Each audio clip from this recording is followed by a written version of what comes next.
The college administrations would usually stop them from allowing me to participate, so I took the time to document all of it. Trans people are actively getting attacked right now, and our rights are getting stripped away. And those in power are either endorsing this, or they're just letting it happen. But we're not going anywhere. I'm not going anywhere.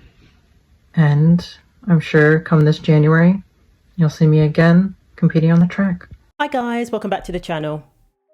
So after Trump's executive order protecting women's sports was signed, you had schools that complied and basically preempted the executive order being signed and already started making changes, not allowing male athletes to compete in women's categories. And then you had some administrators in certain schools who were looking for loopholes, who were looking for ways to advise these trans athletes on how they can get around these executive orders, how they can get around these bans in women's sports and play in women's sports anyway. And then we have the schools who are going to go through the courts. There's already a couple of schools who are seeking legal action to challenge these executive orders, and that is to be expected, which is even more reason why the Girls and Women in Sports Act is so important, why that bill needs to pass through the Senate so that it's written into law. But one school that is complying over in New York State is RIT, the school that transgender runner Sadie Schreiner competes for.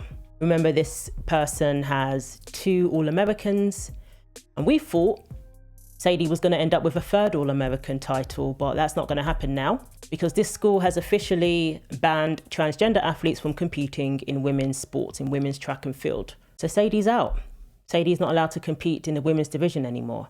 Sadie can always compete with the men, as you would expect a male athlete to do. The last meet that Sadie broke records in, they figured that Sadie would have come 30th in the men's division out of 40 or so athletes. So Sadie has every option to compete with the men. That may not result in All-American titles and scholarships and standing at number 1 on the podium, but nobody's stopping this person from competing in sports, contrary to what they love to put out there with their whole victimhood narrative. Transgender track and field runner Sadie Schreiner is not competing in future events for Rochester Institute of Technology's women's track and field team amid the NCAA changing its gender eligibility policy. An RIT spokesperson told Fox News Digital that the program is complying with the NCAA's new policy that reflects President Trump's recent executive order that bans trans athletes from women's sports. So the NCAA have done a great thing, obviously updating their policy to restore proper categories to sports, to collegiate sports. However, they still have work to do. The Trump administration is urging them to restore the records to reflect the achievements of female athletes rather than having males hold women's records. And also, it appears that there's some loopholes in their policy that need to be looked into, allowing male athletes to practice with female athletes and being afforded all other benefits according to their policy. That is cause for concern because people are saying that that means that technically these male athletes can use the locker room. Some are even saying that it means they can have access to scholarships that are meant for women. They can still have access to those scholarships. So there does need to be some clarification. And some people are pointing out that it's not unusual for men to practice with female athletes anyway, to help them with their training, to help them with their performance. Obviously, the men are faster, the men can jump higher, the men are stronger. So it does benefit female athletes to train with men because it pushes them that step further.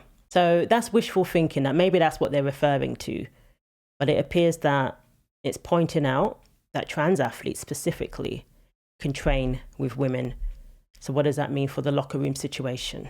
So RIT in a statement said the following: "We continue to follow the NCAA participation policy for transgender student athletes. Following the Trump administration's executive order, Sadie is not participating in the next meet. Sadie's out. That's it. Done." But don't get it twisted. Sadie has other options, whether Sadie wants to acknowledge those options or not. So the NCAA policy says that a student athlete assigned male at birth may not compete on a women's team. However, the policy also states that a biological male can still practice on the women's team and receive benefits. A student athlete assigned male at birth may practice on an NCAA women's team and receive all other benefits applicable to student athletes. According to Sage Steele, she believes that refers to scholarships and access to the women's locker room. The host of the Sage Steele Show, Sage Steele. Sage, how are you? Good to have you back. Great to see you again, Sean. Thank you. It reminds me of, the first time I watched you interview Jillian Michaels and her telling you why she left California. And now Donald Trump is reversing all of it. The left is going crazy. But to me, the American people, do they really want all this money spent abroad, tens and tens of billions of dollars? Do they really want woke policies in every aspect of their lives? Or do they want limited government, greater freedom, and leave people alone and let them make their own decisions, but they don't need a seal of government approval for what they do? Yeah, honestly, I think it's the latter. And I'm down here in South Florida. I was in New Orleans for the Super Bowl all last week. And all people are talking about, Sean, I know that you know this as well, is, oh my gosh, the reporters up there in Washington are busier than they've ever been, because every single day there's breaking news of things Donald Trump is doing. I was there at the White House last week when he signed the executive order to keep men out of women's sports. That was incredible to be there with Riley Gaines and mothers and daughters who have been fighting this. I will say this, we've got to get Congress to push this through permanently, because we all know that executive orders can be overturned. And right now, the NCAA did do some good. Here's the problem. They haven't fully gone to the level that we need them to go, because as much as men are now not allowed to play in women's sports, the issue, Sean, is that they are still able to earn scholarships and are still allowed in women's spaces. That means locker rooms. So the NCAA has kind of half-assed it, if you know what I mean, to get there, but they've got a lot more work to do. And the way to make that permanent is to push through the Protection of Women and Girls in Sports Act. Congress needs to get that done. 79% of Americans agree that boys should not be in girls' sports. Let's put an end to this permanently. I think that is one huge reason why so many people are happy, one of many reasons happy, that Donald Trump is just putting pen to paper every single day there in the Oval Office. So that's concerning. I'm not sure how accurate that is or how it will play out in the real world. It's one thing to have a policy written up, but practically, is that what it's going to mean? Because if men are not allowed to play in women's sports anymore, how will they earn a scholarship to play in the women's team? They're not going to be eligible. So I would say that when it comes down to it, the scholarship issue is not going to be an issue. However, I am concerned about the women's spaces, especially if they're training with the women. Obviously, men who train with women, they change in their own locker room. But if the guy identifies as a woman, are they going to be allowed in a locker room? So it looks like the NCAA only went halfway. It still says males may practice with and receive all other benefits of a women's team. Locker rooms, scholarships. Why even allow this, NCAA women's sports? A student athlete assigned male at birth may practice on an NCAA women's team and receive all other benefits applicable to student athletes. As someone who works with the NCAA college coaches and compliance on a daily basis in my recruiting role, please focus on the word other. This includes a vast amount of things outside scholarships. Scholarships are protected by the Executive Order and Title IX. Athletic aid can only be given to eligible, aka rosters, student athletes. A male would not be eligible for a women's team and therefore not eligible for athletic aid. Other benefits athletes receive include academic support, practice gear, meals, medical athletic training, weight room access, etc. All those listed are not limited or capped resources, therefore not taken away from women. This policy is a win for women. Okay, that's good to hear. I hope this is all accurate. I mean, it sounds pretty good to me. I would like some more clarity when it comes to the locker room, because that is the main issue. That's the main area where female athletes were violated and received the most amount of trauma and stress, was because of the locker room. And I want the Charlie Baker to apologize for what he said, to acknowledge that he was wrong for saying that women can go elsewhere if they don't want to change in the same locker room as a man. RIT has not confirmed to Fox News Digital whether Schreiner has been removed from the roster and is no longer practicing with the team, Schreiner still has a player profile page on the team's official website. Schreiner has been a controversial figure in women's track and field this year after an appearance at the 2024 NCAA Division III Outdoor Track and Field Championship in May. There, Schreiner finished last in the 400 meter, but still occupied a spot in the competition that could have gone to a biological female. And Schreiner has also broken records and received 2 All-American titles. Yep, in the Liberty League Championship, Schreiner won both the women's 200 and 400 meter, breaking the 400 meter record in the process. Schreiner would have finished last by more than 2 seconds if the athlete put up the same performance in the men's competition. Thankfully, RIT are complying with Trump's executive order. They are complying with the rules of the NCAA, the eligibility participation rules, and it doesn't seem like they're putting up much of a resistance. This is contrary to the Minnesota State High School League.